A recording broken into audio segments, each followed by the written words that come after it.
Hello! Magandang araw po sa inyong lahat, mga brothers and sisters. Ako po si Brother Felvir, Ordinario.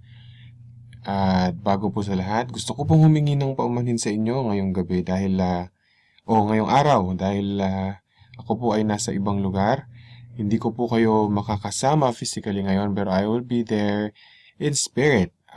Ako po ay kasalukuyang uma-attend ng isa ring seminar para po sa Liahona na nauna na po ako nakapag-commit dito. So, salamat sa technology at kahit po magkalayo tayo ay pwede pa rin po ako makapag-present po sa inyo at nagpapasalamat po ako sa oras na ibinigay po ni Brother David at ni Brother Manny sa akin para po makapag-bahagi sa inyo ngayong araw. So, to start off, gusto ko pong simulan sa pagbibigay po ng mga accomplishments na ating pong nakamit itong taong 2015. So, basically, ito po ay mga updates ng mga na-achieve po natin together, no? By working together tayo na mga tagapaglingkod dito sa Family History Department. Particularly, aking po mga present na accomplishments ay yung po may direktang kinalaman sa mga family history centers natin. As you know, ako po ay ang Family History Center Services Manager, and I am supporting Brother David and Brother Manny sa kanilang role bilang area managers po ng Family History Department sa Pilipinas. Okay? So, in particular, gusto ko pong simulan sa pagpresenta po sa inyo ng mga magagandang nangyari ngayong taong 2015. So, yan po muna ang ating pag-uusapan. So, unang-una sa ating listahan, meron na po tayo ngayong taon sa pamamagitan po ng pakikipagtulungan natin sa headquarters at sa pamamagitan po ng walang kapagurang effort ni Brother Manny sa pagkolekta po ng mga records mula noon pa po.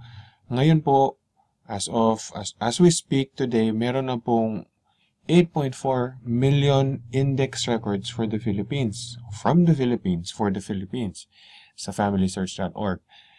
At meron na kasabay po niyan, meron ding available na mas marami po ito, no? 28.7 million na mga images, mga larawan po ng mga records na mula sa microfilm o direktang pinicturean po using a digital camera. Ito po ay available na online, all 28.7 million of them. Karamihan po dito ay mga civil registration records. Although there are already a lot of church records, Catholic church records available online as we speak. And napakalaking development po nito, brothers and sisters, dahil kung maraming records, mas marami po tayong mahanap ng mga pangalan ng ating mga kamag-anak. Lalong-lalo na po ngayon na kagaya po ng nabanggit na natin nung nakalipas ng mga training, na unti-unti na pong mawawala ang mga microfilm readers sa ating mga center. In fact, by March, tayo po ay magta-transition na sa pag-order ng microfilm mula sa headquarters. Hindi na po ito manggagaling dito sa microfilm ordering center sa Manila. So, bilang support po sa initiative na yan, we have made these records available for all patrons, all registered users to view and attach to their family trees on Family Search. So, also, I would like to mention na tapos na po natin ang replacements ng mga computers po na kailangang palitan o due for replacement ng mga 5 years na computers sa ating mga family history centers across the Philippines. Pinalitan na po natin ng bago yan. Yung iba hindi pa nila dinedispose, no? Ibang mga areas. Pero naglagay na po tayo ng kapalit for 2015. Meron po tayong mga mahigit 45 na computers na pinalitan. Plus, yung ibang center po natin ay nadagdagan pa ng mga bonus na computers mula po sa SRC. Sa mga SRCs po natin, merong mga 30 computers na dinistribute all throughout the Philippines na maaring magamit ng mga members, mga patrons for families to reuse. Okay, and so ngayong November of this year, I'm preparing na the list for replacements sa 2016. And hopefully po makakuha po ako ng mga feedback mula po sa inyo para po mas maging maayos po yung ating pag-replace at pagdadagdag. Yun, let me emphasize that magdadagdag po tayo ng mga computer sa ilan-ilang mga centers na masipag pong mag-report monthly sa kanila pong mga activities sa Family History Center. So, stay tuned po sa development na yan by next year. Okay? And this year po, I'd like to report na nilaunch natin ng successfully ang outreach support. Outreach support po, let me just remind you that this is an effort by the Family Search Department to proactively train our Family History Center directors and stake indexing directors. So we've started this in the Philippines this year. Kasalukuyan po meron tayong 4 na support missionaries and plus ako po at si David, meron po tayong 6 na outreach support sa ating mga selected mission. So, bawat isang support missionary po, o outreach support missionary, ay may hawak na at least isang mission under them. At lahat po ng mga director sa mga units na ito ay tinitrain po nila. Tinitrain po namin. And we contact them at least once a month and give them training and make sure na sila po ay kayang-kaya ding makapagturo kung paano magfa-find, mag-take, and mag-teach sa kanilang mga sariling units. And among other things, marami pa pong mga bagay din na tinuturo natin sa kanila katulad ng kung paano susuportahan yung mga leaders at mga priesthood goals ng kanilang mga units. Ayan. So hopefully by as we go along, no, by next year na coming years, madagdagan pa po yung ating mga support missionaries. Actually po, kakapost ko lang po ng advertisement sa Facebook kahapon o nung isang araw, inviting everyone to share on their walls yung ating pong invitation for young church service missionaries. So we would like to invite our young ones, no, mga YSAs and youth, pwede din sila to serve on service missions. Kahit po nasa bahay sila, pwede nilang gawin itong trabahong ito. And it's very rewarding and ilan-ilan lang po sa mundo ang merong ganitong klaseng mga initiative so far. So this is a breakthrough really dahil po hindi na po tayo naghihintay na tawagan nila tayo, yung mga directors. Tayo po ang tumatawag sa kanila. At kinokontak natin sila and we make sure that they are able to support their priesthood goals doon sa mga units po nila. So, ayun. I'll move on. And isa pa pong magandang development at accomplishment this year was the launch of the Discovery Experiences online. So let me just illustrate kung ano po itong Discovery Experience. Noong last year, nag-experiment po tayo o nag-pilot project po tayo sa 3 centers kung saan ito po mga centers na to ay nag-hold ng mga Discovery Experiences. Ano ba itong Discovery Experiences? So as we know, yung mga family history centers were trying to make them discovery centers. So, ito pong mga activities na ito, these are suggested activities that the centers can do or can hold and lead sa kanilang mga units. So we have here, no, kung paano po ito pupuntahan, ituturo ko po sa inyo. You just go to lds.org/FHC-Director. Yan po ang homepage ng Family History Center Director. So if you go to that page, lds.org/FHC-Director,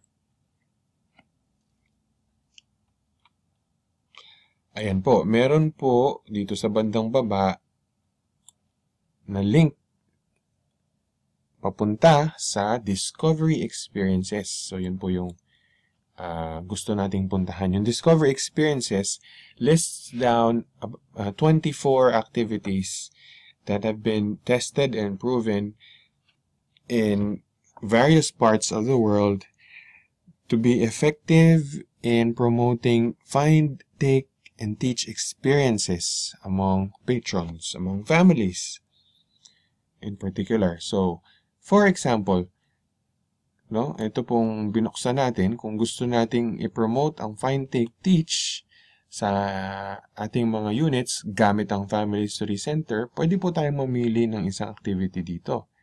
No? For example, okay, Recent Convert Night. Kung pinili po natin itong Recent Convert Night, no, for a particular activity, ito po ay magpo-promote ng find, take, and teach. As you can see, meron pong tatlong icon, no, that labels it as promoting or helping to promote find, take, and teach. Kung pinili po natin ang Family History Game Night, it promotes find. Yan po, find, itong pula. Okay, so let's just have an example. No? Sa Recent Convert Night, pag pinindot po natin yan,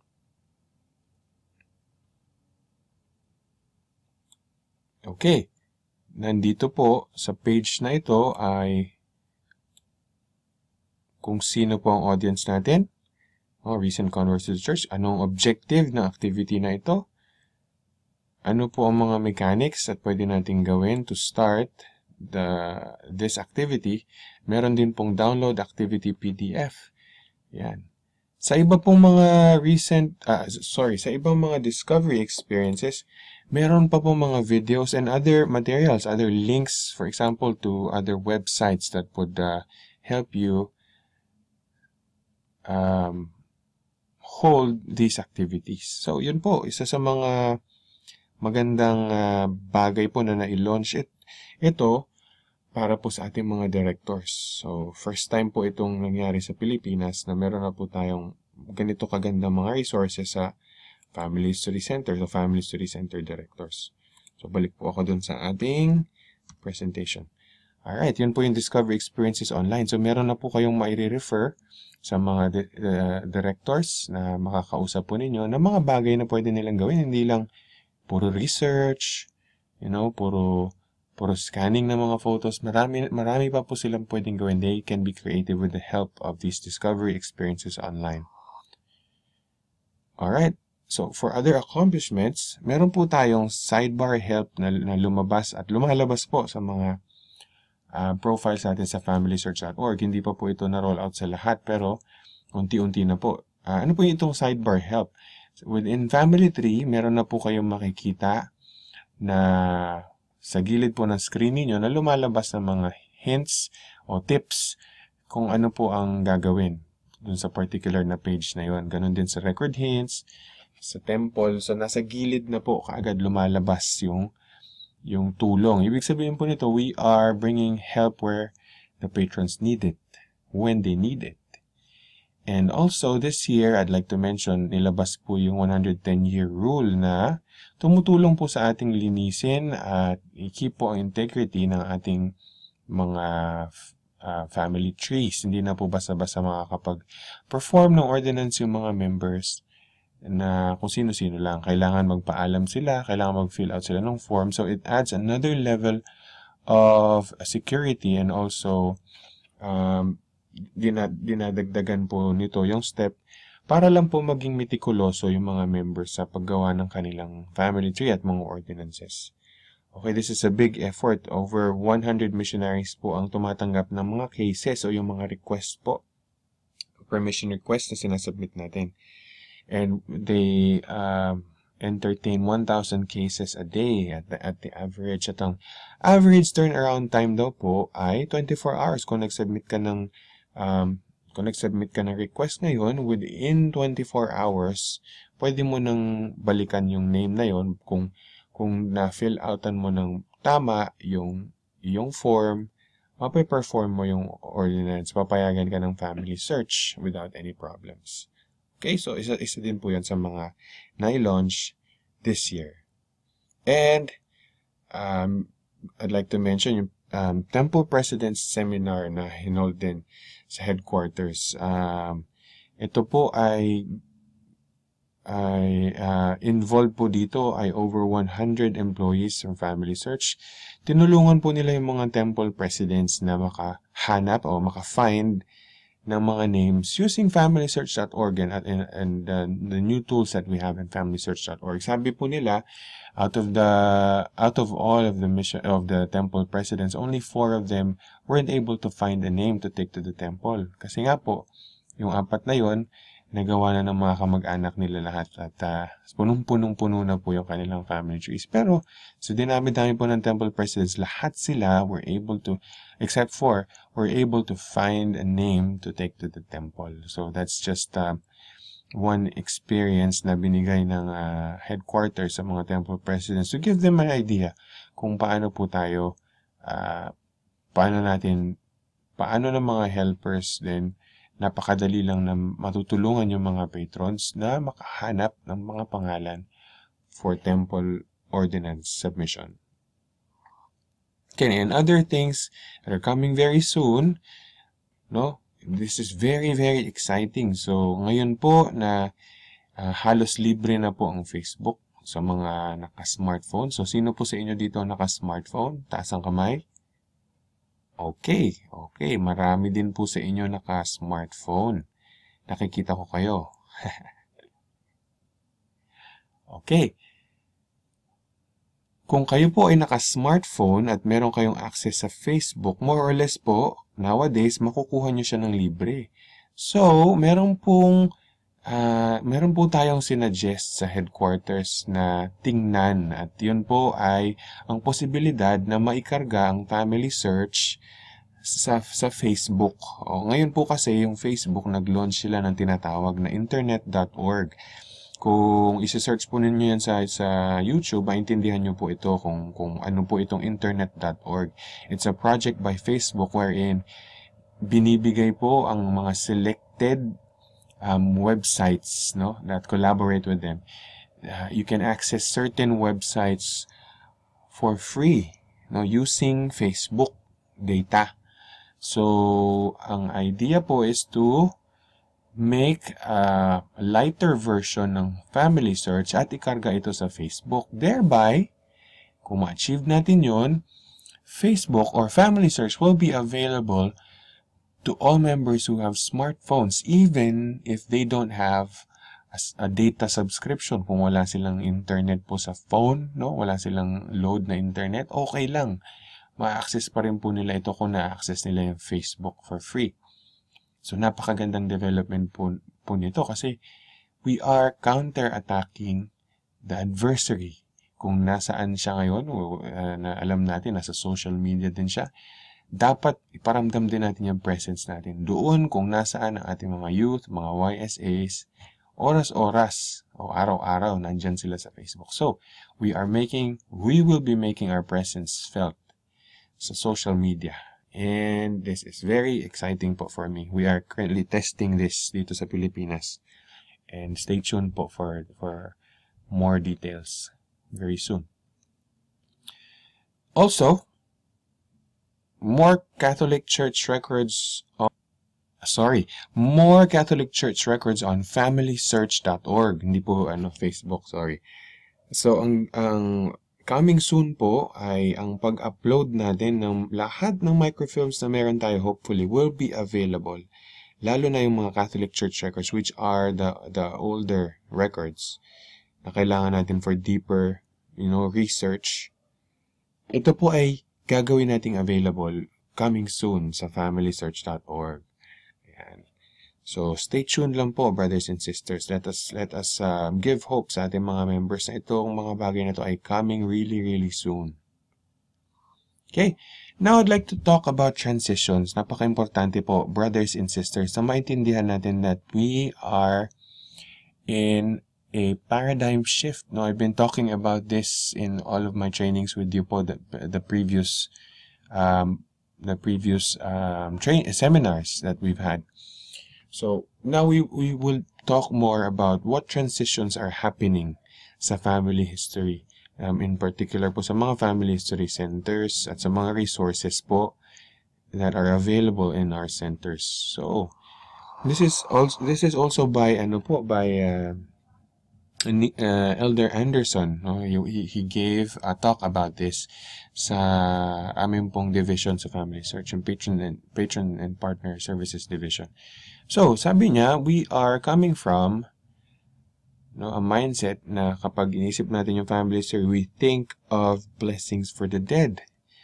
We are slowly but surely transitioning or going to blessings for the living and the dead. So, kailangan nating emphasize yan, brothers and sisters, na ang mga members, sa mga members, kailangan nilang maisip, na kapag family history yung pinag-uusapan, it blesses them, not just their dead relatives or dead ancestors. It's a blessing for both the living and the dead. Okay, think about that, brothers and sisters, and how you can be able to get that message across sa inyo pong mga Area 70s na assigned at mga stakes and district presidents.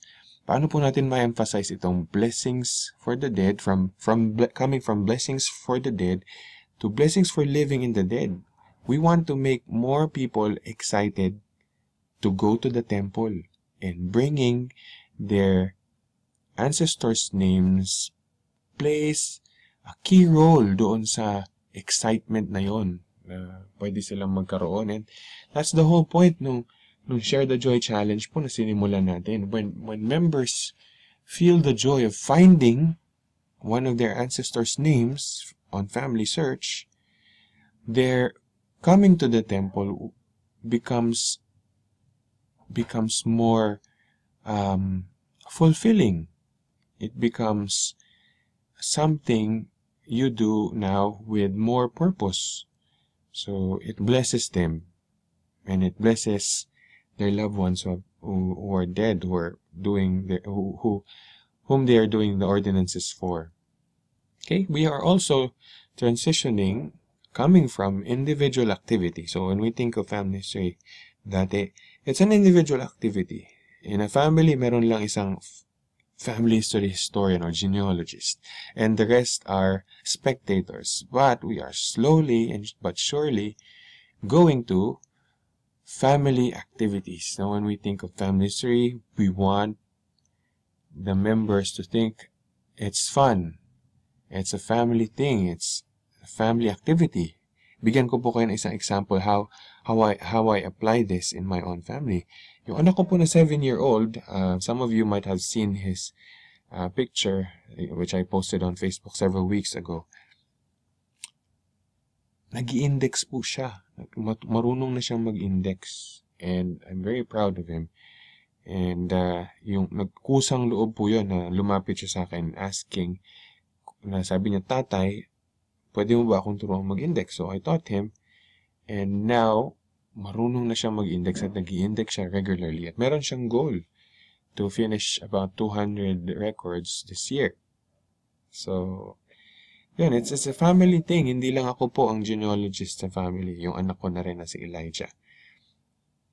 And pag meron ako minsan pinapahanap ng mga names sa family search, kaya niya na. Kaya niya nang mag-navigate dun sa mga record, sa image viewer and all that. At I make it a point na ma-expose ko siya as early as possible sa kung paano maghanap, o paano mag-find, mag-take. And siya din, balang araw, hopefully, marunong na siya mag-teach sa iba, sa kapatid niya, sa iba niya makikilala, kung gaano kadali makahanap ng pangalan sa family search. Also, we are coming from thinking that family history is for mature adults. So, hindi ko po sinabing matanda, ha? Ito po ay mature. So, we're transitioning from mature adults to for all ages, especially youth. So, I wouldn't elaborate on that, but it suffices to say that our effort should be geared towards saving the rising generation through family history work. We can do it. I've shown you how to do it. No, you just take your activities online on Facebook because the youth are there. Nandun po sila, and you need to make your presence felt online. So, yun. And we are coming from the mindset that family history work is genealogists lead this work. Hindi lang po ganon. No? Hindi siya genealogists-led na work. We're transitioning to a priesthood-led endeavor. So in order, we have been mentioning time and time again, in order for this program to be successful, it needs to be priesthood-led.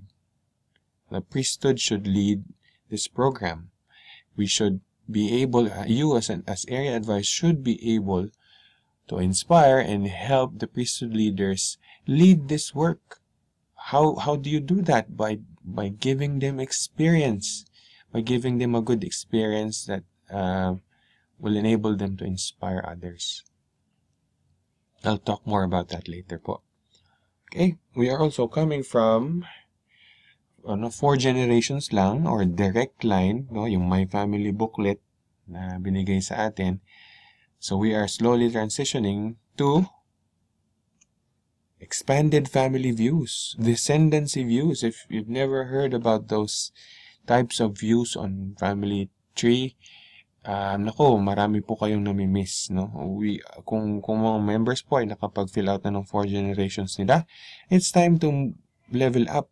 At yan po ay makukuha nyo dun sa mga expanded family view sa family search, family tree. Ito, ang example po nito ay descendancy view. So, kung hindi nyo po alam, or if you don't know about descendancy views, I'll tell you more about that in a different video. I'm gonna start posting tidbits of video of training sa ating pong Family Search Philippines na YouTube channel. Ito din pong presentation na to ay i-upload ko po as soon as possible. Ayun. So, yun po ang mga transitions that we are going through. I hope and I pray that we are all united in this cause, and that we are in tune. So speaking of in tune, I want to emphasize something po about the importance of being in tune. That our efforts are aligned or are in sync with what the Lord wants us to do in our respective areas. When the self-reliance program, the new self-reliance program and the centers was launched last year, no? Napaka-bilis po nilang ginawa ito. They did this lightning speed po ang nangyari dito. And when Elder Robert C. Gray, who headed the rollout of the self-reliance centers, nung in-interview po siya, nung in-interview po si Elder Gay I think it was President Uchtdorf, sabi po sa kanya, nung na-accomplish na nila yung rollout, paano mo ginawa yan? No, paano mo ginawa yan? You should be bruised and battered and bloodied by now. No? Ang sagot po ni Elder Gay, no, kung paano nila to na-accomplish ng ganun kabilis, sabi niya, as long as you keep hearing His voice and stay on His guided path, you will arrive. You will hasten, and how fast that hastening moves will depend on how tuned in we are. It's the change that you need in your particular area. Sabi niya, if you deviate from the purpose, it will slow down. If you stay with the purpose because the Lord is hastening the work, He will open the door that needs to be opened. So think about that, brothers and sisters. Think about that for a moment. Paano natin mai-hasten ang work ng Panginoon through family history? We need to be in tune with the Spirit, in tune with the music that we're playing po sa headquarters. Dapat yun din ang kinakanta natin sa ating mga respective area. If we're singing a different song, we are not in tune. Or if we're singing the same song pero asintonado tayo, we're not in tune. So, yung tono po na yun, brothers and sisters, na sinasabi natin, na pinag-uusapan natin, that tune is the tune of find, take, and teach. Let me emphasize that again. Ang tono po ng ating kinakanta at dapat kantahin sa ating mga areas ay find, take, and teach. In the Philippines, medyo kinompress natin yun to share the joy. So, in-encapsulate natin yung find, take, teach sa Share the Joy campaign ng area presidency. And so, brothers and sisters, I'd like to encourage you to be in tune with the spirit of this work. If you're singing a different song, the members, the patrons, the leaders will not listen to you. Or if they listen, the song will not resonate in their minds, and we will be less effective, I think, brothers and sisters. So, let's be in tune. Okay? So, kung isi-simplify pa po natin further yung transitions na sinasabi ko, ang nangyayari po ngayon ay we need to be where the people are when they need it and where they're going. Kung nasaan sila papunta, dun din tayo. Pupunta tayo dun at magiging ready po tayo. Let me expound on this further, no, brothers and sisters. Important po na maalala natin that we are coming from an attitude of being reactive, no, to an attitude of proactivity. Ano pong ibig sabihin yan? Example, dati po naghihintay tayo, natawagan tayo ng mga patrons for their questions. Naghihintay tayo ng mga cases.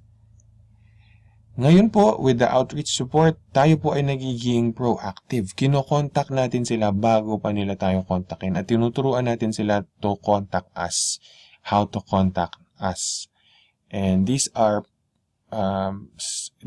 steps that involves proactivity. So, nandun po tayo sa mindset na yun, brothers and sisters. Sa training po namin sa Cebu, no, paulit-ulit po namin narinig na hindi kami pinapansin na yung mga air advisors, na sabi nila, hindi kami pinapansin ng mga leaders o hindi nila alam na pwede nila kaming kausapin. So, that is just sitting and waiting, no? I would illustrate that by this, no? Para po tayo mga missionaries, brothers and sisters, para tayo mga full-time missionaries na may banner na malaki na nakalagay free lessons, no? We have a banner na nakalagay free lessons, and we sit inside the chapel and we wait for non-members to come in so we can teach them. That's less effective. In fact, that's not effective, I think. So what we need to do is to reach out, find those people that need help. And in the case of Family Story Center directors, we contact them regularly and proactively teach them how to find, take, and teach. So let us not sit and wait. In the same manner as area advisors, let us not sit and wait for stake presidents and district presidents to approach us. Let us come to them with solutions, with suggestions, with the package of find, take, teach, and share the joy. Kung matuturuan po natin kahit isang leader lang on how to find a name using family search, magiging maganda po ang resulta noon at magsisimula po yun ng napakaraming magagandang development po para sa stake and district na yun with regards to family history work. Okay, we are also coming from being complex, so yung mga complex na processes natin. So if I remember correctly, yung process po dati for submitting names to the temple parang 16 yata, no, na bumaba sa ilang steps na lang, tapos ngayon find, take, teach na lang. Yun na lang yung pinag-uusapan natin. 1, 2, 3. So, we're going from complex to simple. Sometimes, we make it complex para maging simple on our part as workers. Pero that need not happen. Dapat po, ang ideal is to always think about our customers. And our customers are our patrons, our members. It should be as simple as possible for them, kahit maging komplikado pa ito sa atin. So that's our mindset po ngayon sa family history department.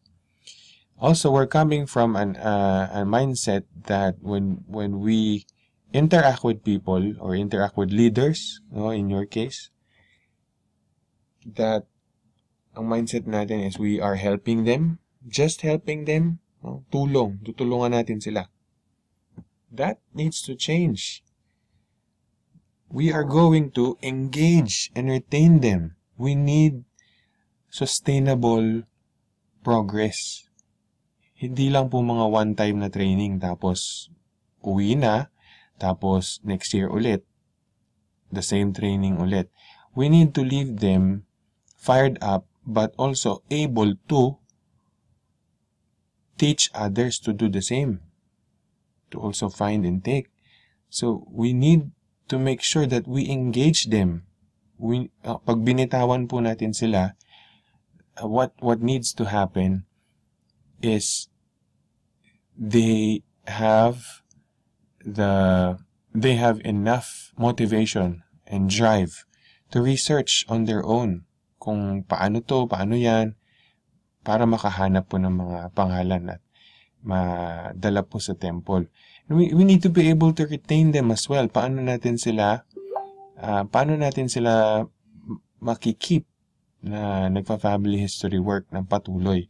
So we need to engage and retain them. So ayan po ang ating transition.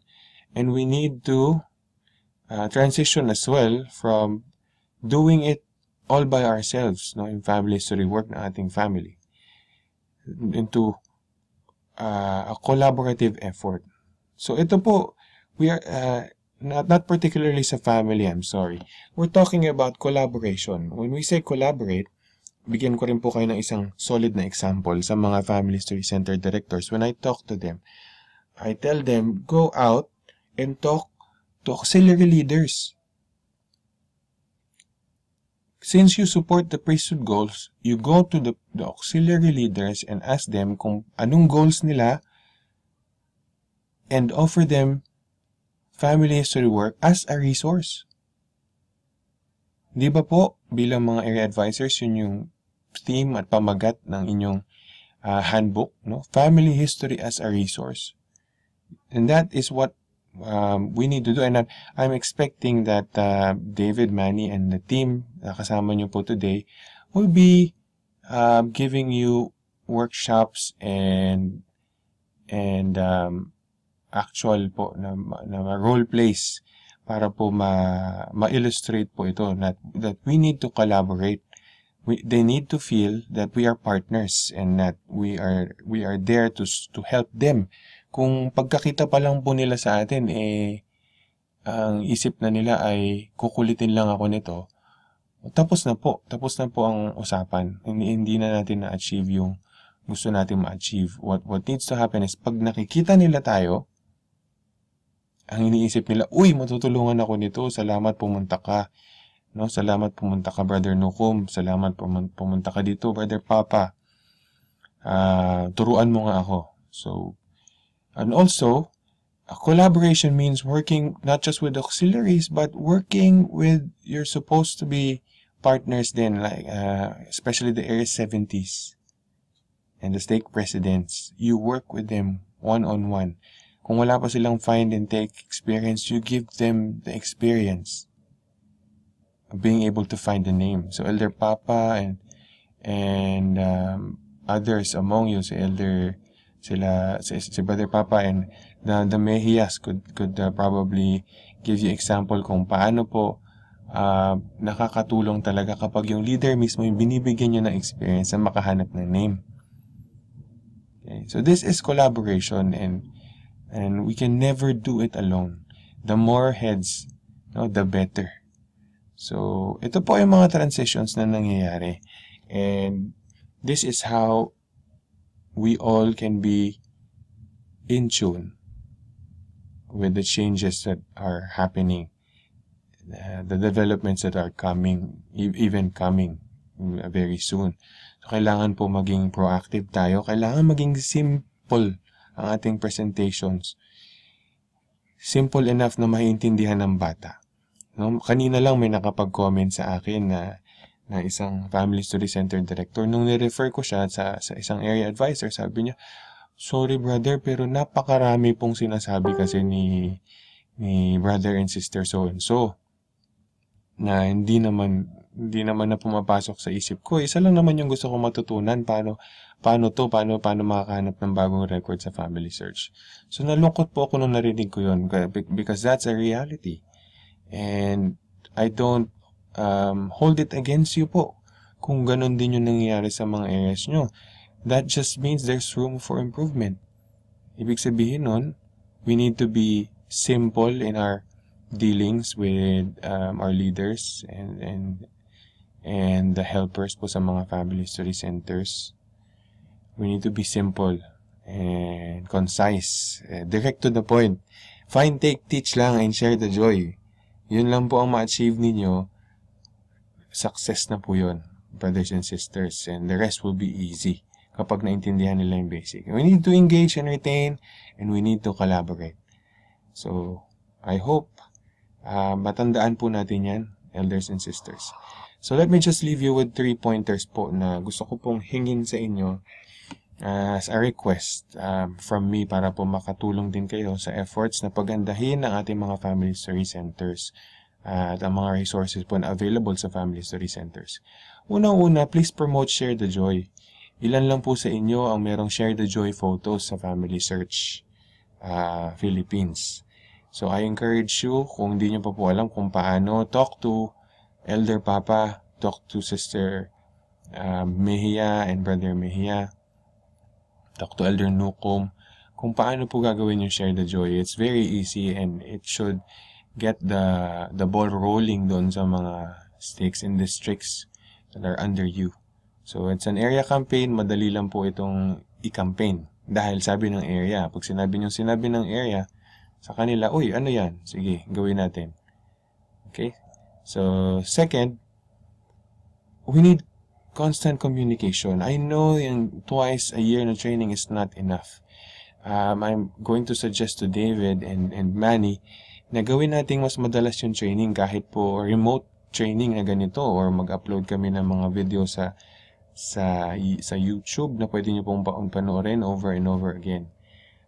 And importante po that you communicate with us. Text nyo si David or si Sir Manny ng mga kailangan nyo pong malaman. No? You communicate to them your efforts, your activities. And kung may tanong po kayo, you ask us. We are your resource. We are your servants. And we need to be able to communicate with you po constantly. Kung hindi po constant ang ating communication, hindi din po tayo makakaawit ng in sync. No? We wouldn't be in tune. And lastly po, I encourage you to be creative. Brothers and sisters, napakarami pong resources na tinatambak ang Panginoon sa atin. We just need to think out of the box. But at the same time, thinking out of the box, we need to be in tune and in sync sa mga programs po na niro-roll out ng headquarters at natin yung mga area initiatives natin. And also, we need to be able to remind our leaders, priesthood leaders, na they can be creative as well. Hindi lang sila nakakulong dun sa discovery experiences. Kung tutuusin po, nakaka-receive sila ng inspiration. Kayo din po, ng inspiration sa kung anong dapat ng mga activities na pwede nilang gawin para ma-promote po yung Find, Take, Teach and family history work sa kanilang mga units. So be creative, think out of the box. So these are just 3 pointers I ask you to remember po. Share the joy, constant communication lang po sa atin, and be creative. Let's collaborate, brothers and sisters, and let's share best practices one with another. No, wala po sanang maging magkasamaan ng loob kung nag-share po tayo sa iba ng ating magagandang mga thoughts o magagandang mga practices po. We need the help. We need all the help we can get. So let's collaborate among ourselves then, brothers and sisters. So I've been talking for 45 minutes now, and I know na lahat po ng diniscuss ko po sa inyo ay inspired of God. These are things not coming from me but from the headquarters and from the brethren. So we are transitioning from being reactive to being proactive, from being complex to being simple in our message, and from the mindset of just helping people to engaging them and retaining them in family history work. We are transitioning from being alone in the work to collaborate with other departments, other auxiliaries, missions, and all the people that can help. Let us collaborate, brothers and sisters. And if we do these things, alam ko po that we will be successful in our endeavors in your respective coordinating councils. You will be successful. And I promise you that the Lord will bless you and give you inspiration that you need. And your collaboration with the priesthood leaders and the members sa mga nasasukupan niyo pong area will be smooth and will be inspired and will be according to His will. We will be in tune with the spirit of Elijah. So, lahat po ng ito, brothers and sisters, ay gusto kong pong iwanan sa inyo with my love and gratitude po to each and every one of you who are exerting a lot of effort. I know you've been making a lot of sacrifice sa inyo pong mga callings, but let me just say that it's worth it, and it will be worth it kung hindi nyo pa po na-feel na worth it. Lalo na kung may mga matulungan kayong members to find the name and take to the temple. And all of these things are true. The church is true. Thank you for listening today. And I will upload this sa Family Search Philippines. And hope to see you soon one of these days. Text nyo lang po ako o tawagan nyo ako kung meron po akong maitutulong sa inyo. And don't forget to share the joy on Facebook.